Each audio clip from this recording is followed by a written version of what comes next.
बृहस्पतिवार व्रत की कथा। बृहस्पतिवार के व्रत की विधि। बृहस्पति देवता का व्रत इस दिन रखा जाता है। दिन में केवल एक ही बार भोजन किया जाता है। इस दिन पीले वस्त्र धारण करके शंकर भगवान पर पीले उर्द और चने की दाल चढ़ानी चाहिए और बृहस्पतिवार की कथा सुनकर भोजन करना चाहिए। इस व्रत के करने से विद्या, धन, पुत्र तथा अक्षय सुख प्राप्त होता है। उन्हें इस दिन केले के वृक्ष की सादर पूजा करनी चाहिए। बृहस्पतिवार के व्रत की प्रथम कथा। एक नगर में एक साहूकार रहता था। उसको धन, धान्य, बाल गोपाल की कोई कमी न थी, परंतु साहूकारिणी कंजूस थी। वो कभी किसी भिखारी को भीख नहीं देती थी और उसकी इसी हरकत से सभी बहुत परेशान थे। एक बार ऐसा संयोग हुआ कि एक पहुंचे हुए सिद्ध पुरुष उस साहूकारिणी के यहाँ भिक्षा मांगने पहुंचे। उस समय वो साहूकारिणी अपना आंगन लीप रही थी। अतः सिद्ध महाराज से कहने लगी, महात्मा, इस समय तो मैं काम कर रही हूं, मुझे अवकाश नहीं है, आप फिर कभी दर्शन दीजिएगा। सिद्ध पुरुष दुआ देते हुए वहां से चले गए। कुछ दिनों बाद वे पुनः वहां पधारे। उस समय साहूकारिणी अपने पोते को खिला रही थी, अतः उसने भिक्षा देने में फिर असमर्थता दिखाकर भिक्षुक महाराज को फिर कभी अवकाश के समय आने को कहा। इस बार भिक्षुक महाराज का माथा ठनका। उन्हें साहूकारिणी के इरादे का आभास हो गया, इसलिए अगली बार वे जल्दी पधारे। साहूकारिणी उस समय भी घर के किसी काम में अपने को व्यस्त रखने की कोशिश कर रही थी। इस पर साधु बाबा चिढ़ गए। उन्होंने साहूकारिणी से कहा कि मैं तुम्हें कुछ उपाय बताता हूं। यदि तुम अवकाश चाहती हो तो बृहस्पतिवार को देर से सोकर उठो। सारे घर में झाड़ू लगाकर कूड़ा एक ओर इकट्ठा करके रख दिया करो। उस दिन घर में चौका ना लगाया करो। भोजन बनाकर चूल्हे के पीछे रख दिया करो। शाम को काफी अंधकार छा जाने के बाद दीपक बत्ती जलाया करो तथा इस दिन भूल कर भी ना तो पीले वस्त्र धारण करो, ना ही कोई पीली चीज खाया करो। साधु महाराज के चले जाने के बाद साहूकारिणी बिल्कुल वैसा ही करने लगी। धीरे धीरे बृहस्पतिवार की उपेक्षा के कुपरिणाम उसके घर में उजागर होने लगे। इसके एक सप्ताह बाद वही साधु बाबा भिक्षा के लिए पुनः पधारे। उस समय साहूकारिणी हाथ पर हाथ धरे खाली बैठी हुई थी। बाबा ने जब भिक्षा मांगी तो वह फूट फूट कर रोती हुई कहने लगी, महात्मा, मैं आपको भिक्षा कहां से दूं? अब तो घर में दर्शन करने के लिए भी अन्न के दाने नहीं है। साधु बाबा बोले, माई, तेरी माया समझ में नहीं आती।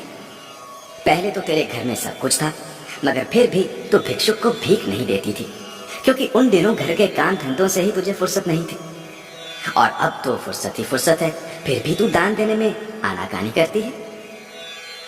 अब तो साहूकारिणी को समझते देर न लगी कि सामने खड़े बाबा सर्वज्ञ और सिद्ध पुरुष हैं।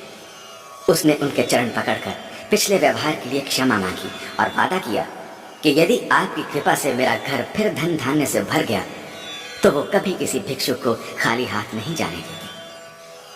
साधु बाबा को उस पर दया आ गई। वे बोले, माई, बृहस्पतिवार को तड़के ही उठकर स्नान आदि से निवृत्त होकर अपने घर को गोबर से लीपकर अत्यंत पवित्र भाव से भोजन बनाना चाहिए। उस दिन घर का कोई आदमी हजामत ना बनाए और उस दिन विशेष रूप से भूखों को भोजन कराना चाहिए। यदि तुम ऐसा करोगी तो शीघ्र ही तुम्हारे दिन फिर जाएंगे और तुम्हारा घर एक बार फिर धन धान्य से भरपूर हो जाएगा। साहूकारिणी ने वैसा ही किया। कुछ ही दिनों में उसके भले दिन फिर से लौट आए। जिस प्रकार बृहस्पति जी ने उस साहूकारिणी के दिन फेरे, उसी प्रकार वो हम सब के भी शुभ दिन शीघ्र ही लाए।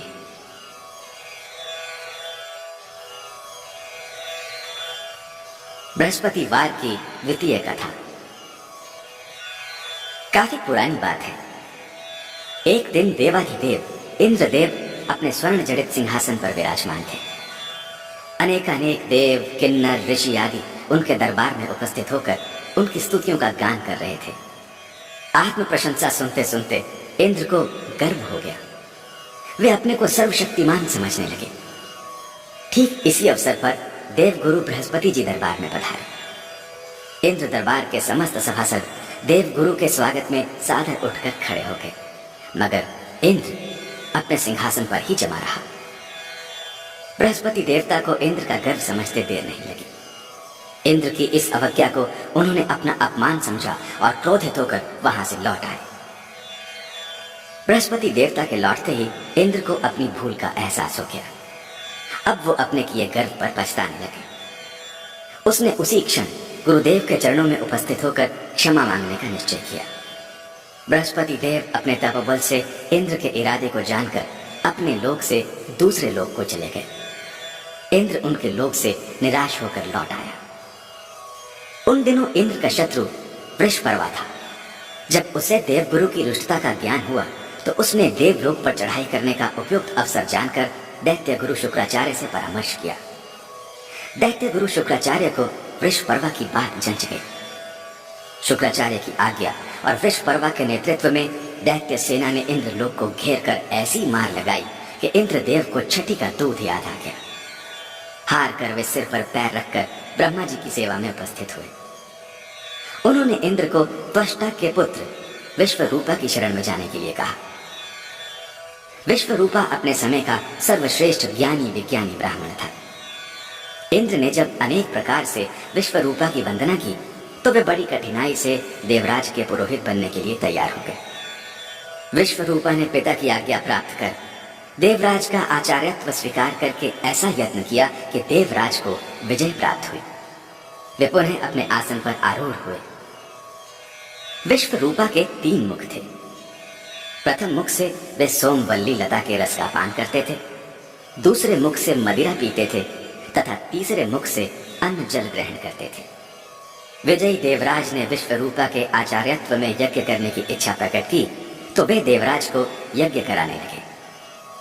यज्ञ के दौरान अनेक दैत्यों ने विश्वरूपा से एकांत में संपर्क स्थापित करके कहा, आपकी माता दैत्य कन्या है, इस कारण आपका कर्तव्य है कि प्रत्येक तीसरी आहुति देते समय आप अपनी माता का नाम अवश्य लो। विश्वरूपा को दैत्यों की बात समझ में आ गई। वे यज्ञ की हर तीसरी आहुति दैत्यों के नाम समर्पित करने लगे। फलतः देवताओं का तेज घटने लगा। देवराज को जब सही वस्तु स्थिति का पता चला तो वे इतने क्रोधित हुए कि उन्होंने विश्वरूपा के सिर काट दिए। विश्वरूपा के मदिरा पीने वाले मुख से भंवरा, सोमवल्ली पीने वाले मुख से कबूतर और अन्न खाने वाले मुख से तीतर बना। विश्वरूपा की हत्या करते ही ब्रह्म हत्या के कारण देवराज का स्वरूप ही बदल गया। विश्वरूपा की हत्या का पाप बहुत भारी था। देवताओं के 1 वर्ष तक प्रायश्चित करने पर भी जब ब्रह्म हत्या का पाप न कटा तो देवराज ने समस्त देवताओं सहित ब्रह्मा जी की स्तुति की। ब्रह्मा जी को उन पर दया आ गई। वे बृहस्पति देवता को साथ लेकर वहां पधारे। दोनों को इंद्र और देवताओं पर बहुत दया आई। उन्होंने ब्रह्म हत्या के पाप के 4 भाग किए। उसका 1 भाग उन्होंने धरती को सौंपा। फलतः धरती में ऊंचे नीचे गड्ढे हो गए। तभी ब्रह्मा जी ने धरती को वरदान दिया कि ये गड्ढे अपने आप भर जाया करेंगे। पाप का दूसरा भाग उन्होंने वृक्षों को सौंप दिया, जिसके कारण उनका दुख गोंद बनकर बहता रहता है। ब्रह्मा जी के वरदान के कारण केवल गुग्गुल का गोंद ही पवित्र माना जाता है। पाप का तीसरा भाग यौवन प्राप्त स्त्रियों को दिया गया, जिसके कारण वे प्रत्येक मास अशुद्ध होकर प्रथम दिन चांडालिनी, दूसरे दिन ब्रह्मघातिनी और तीसरे दिन धोबिन रहकर चौथे दिन शुद्ध होती है। पाप का चौथा भाग जल को दे दिया गया, जिसके कारण उस पर फैन और सिवाल आदि आता रहता है। इसी के साथ जल को वरदान भी दिया गया कि तू जिस पर पड़ जाएगा उसका भार बढ़ जाएगा। इस प्रकार बृहस्पति जी इंद्र से संतुष्ट हुए और उनकी तथा ब्रह्मा जी की कृपा से जिस प्रकार इंद्र के पाप ताप कटे, उसी प्रकार बृहस्पति देवता हम सब पर कृपा करें।